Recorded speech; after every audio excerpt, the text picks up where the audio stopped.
गांव में भैरवनगर अपने शांत माहौल और पुराने मंदिरों के लिए जाना जाता था, लेकिन उस गांव के लोग जानते थे कि उसकी शांति केवल दिन तक ही सीमित थी। रात ढलते ही वहां एक ऐसी जगह थी जहां कोई नहीं जाता था, गांव का पुराना कुआं। वो कुआं गांव के बाहर पुराने पीपल के पेड़ के पास था। उसकी ईंटें आधी टूट चुकी थीं, पानी सूख चुका था, पर गांव वाले कहते थे कि कुएं के अंदर से कभी-कभी किसी औरत के रोने की आवाज़ें आती हैं। रवि शहर में पढ़ता था। गर्मियों की छुट्टियों में वो अपने दादा दादी के पास गांव आया था। रवि को बचपन से ही भूत प्रेत की कहानियां सुनना अच्छा लगता था, लेकिन वो उन पर विश्वास नहीं करता था। दादी ने उसे समझाया था, बेटा, उस पुराने कुएं के पास मत जाना, वहां भूत बसता है। बहुत साल पहले एक औरत ने वहीं जान दी थी। रवि हंस पड़ा, दादी, अब कौन से जमाने में भूत होते हैं, ये सब लोगों की बातें हैं।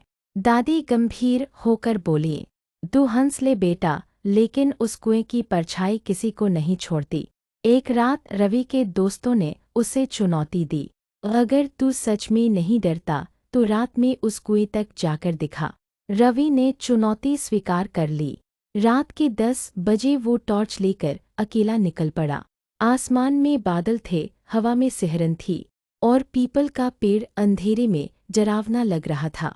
कुआं उस पेड़ के पीछे था। जब रवि वहां पहुंचा तो सन्नाटा छाया हुआ था।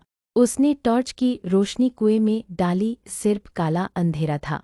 अचानक उसे लगा किसी ने उसका नाम पुकारा, रवि। उसने पलटकर देखा, लेकिन वहां कोई नहीं था। वो हंस दिया, शायद मेरा वहम है। लेकिन तभी कुएं से धीमी सिसकियों की आवाज़ आई, बचाओ, मुझे बाहर निकालो। रवि का दिल जोर से धड़कने लगा। उसने टॉर्च फिर कुएं में डाली, और इस बार उसे एक सफ़ेद साड़ी पहनी औरत की परछाई दिखी। वो औरत धीरे धीरे ऊपर देख रही थी, और उसकी आंखें लाल चमक रही थी। रवि के हाथ कांपने लगे। वो भागने लगा, लेकिन तभी उसके पीछे ठंडी हवा चली और किसी ने उसकी पीठ पर हाथ रखा। वो पलटा, वही औरत उसके सामने खड़ी थी। वो औरत ठंडी आवाज़ में बोली, क्यों आए हो मेरे हिस्से में, लड़के? रवि की आवाज़ बंद हो गई। वो बोला, मैं बस देखना चाहता था यहाँ कौन है। औरत की आंखों में दर्द था। उसने कहा, मुझे मरने से पहले कोई नहीं बचा पाया, अब तुम भी नहीं बच पाओगे। उसने रवि का हाथ पकड़ लिया। उसका स्पर्श बर्फ जैसा ठंडा था। रवि चीख पड़ा और जोर से झटका मारकर भागा। वो घर पहुंचा, पर जब उसने दरवाजे पर दस्तक दी, अंदर से कोई जवाब नहीं आया। उसने पीछे देखा, कुएं की औरत उसके पीछे थी। वो धीरे धीरे गायब हो गई, लेकिन उसकी फुसफुसाहट हवा में रह गई। अब तू मेरा हिस्सा है।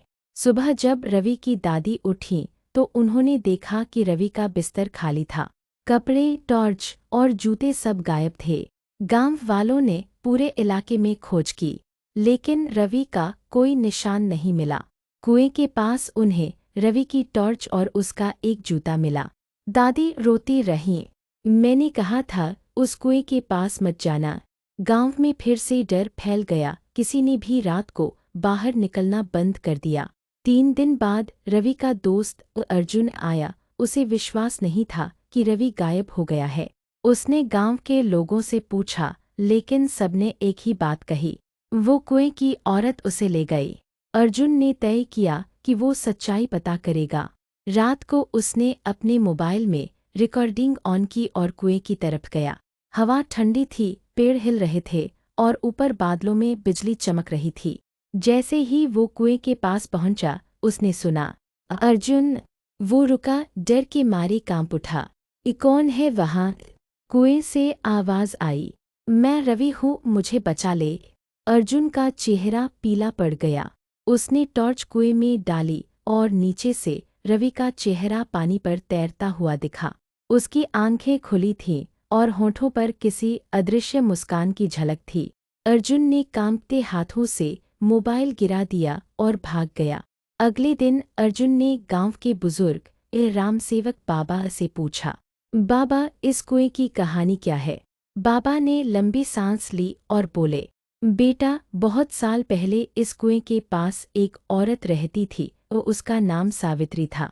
उसका पति परदेश चला गया और कभी लौटा नहीं। लोग कहते हैं वो औरत पागल हो गई। एक दिन गांव वालों ने देखा, उसने खुद को कुएं में झोंक दिया। उसके बाद से हर अमावस को उसकी आत्मा किसी को बुलाती है। बाबा ने आगे कहा, जिसने भी उस रात कुएं में झांका वो फिर कभी वापस नहीं आया। अब उस कुएं को शापित कहा जाता है। अर्जुन के